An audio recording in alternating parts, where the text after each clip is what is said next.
Bonjour à tous, chers fans du Real Madrid. Si toi aussi tu soutiens le plus grand club du monde, je t'invite à t'abonner dès maintenant et à regarder cette vidéo jusqu'au bout pour ne rien manquer. Allez, installe-toi bien et profite à fond. Encore une défaite douloureuse en Clásico pour le Real Madrid. Dans une ambiance survoltée, le FC Barcelone s'impose et décroche son deuxième trophée de la saison, éliminant une fois de plus notre Real Madrid en finale.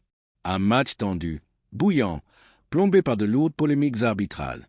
Pour ceux qui ne le savaient pas, le Real Madrid avait mis une énorme pression sur les arbitres avant la rencontre, et clairement, cela a pesé lourd sur le déroulé du match. Si vous avez vu la rencontre, vous savez de quoi je parle. Index revers pointant vers la droite blanc faute, dangereuse de Tchouaméni sur Dani Olmo.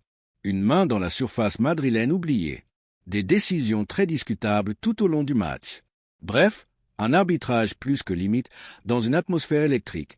Mais avant de plonger dans le débrief complet, un mot sur Pedri. Encore une fois, quel joueur incroyable. Auteur du premier but sur une merveille de passe de Lamine Yamal, il a éclaboussé la rencontre de son talent malgré quelques pertes de balles. Place au débrief complet de cette finale de Coupe du Roi. C'était donc jour de Clásico, samedi soir au stade La Cartuja de Séville. Avec un Barça alignant un trio offensif Lamine Yamal, Rafinha et Ferran Torres, en l'absence de Lewandowski, et un Real Madrid où Kylian Mbappé débutait sur le banc. Carlo Ancelotti revenait à son 4-3-1-2 avec Bellingham, Vinicius Junior et Rodrigo en attaque. Dès l'entame, le Barça domine largement. Un pressing étouffant, du jeu léché, un Lamine Yamal tout simplement magique balle au pied.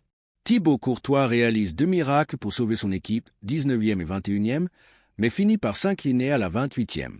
Lamine Yamal dépose un bijou d'action. Pedri surgit à l'entrée de la surface et envoie un missile en pleine lucarne, 1-0 pour Barcelone. Le Real Madrid, nerveux, agressif, subit sans réussir à réagir.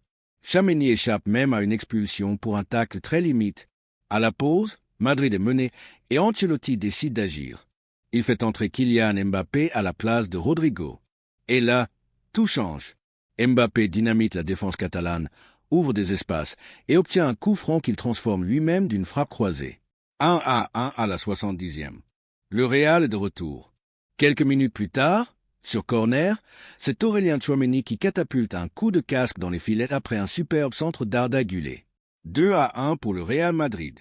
On croit alors que les Merengues ont fait le plus dur, mais c'était sans compter sur Ferran Torres, qui égalise pour Barcelone à la 85e minute sur une offrande de Lamine Yamal. 2-2, direction la prolongation. Dans un match de plus en plus tendu, Barcelone finit par crucifier le Real. Jules Koundé intercepte une mauvaise relance de Modric et frappe au ras du sol pour offrir la victoire aux Catalans à la 115e minute. 3-2 pour Barcelone, coup de massue pour Madrid. Le Barça soulève la Coupe du Roi et laisse le Real Madrid au bord d'une saison blanche. Merci d'avoir suivi cette vidéo jusqu'au bout. Dis-moi ce que tu as pensé du match en commentaire. Like si tu soutiens ton équipe jusqu'au bout. Et abonne-toi pour ne rien rater des prochaines actus du Real Madrid. Prends soin de toi et à la Madrid y nada más.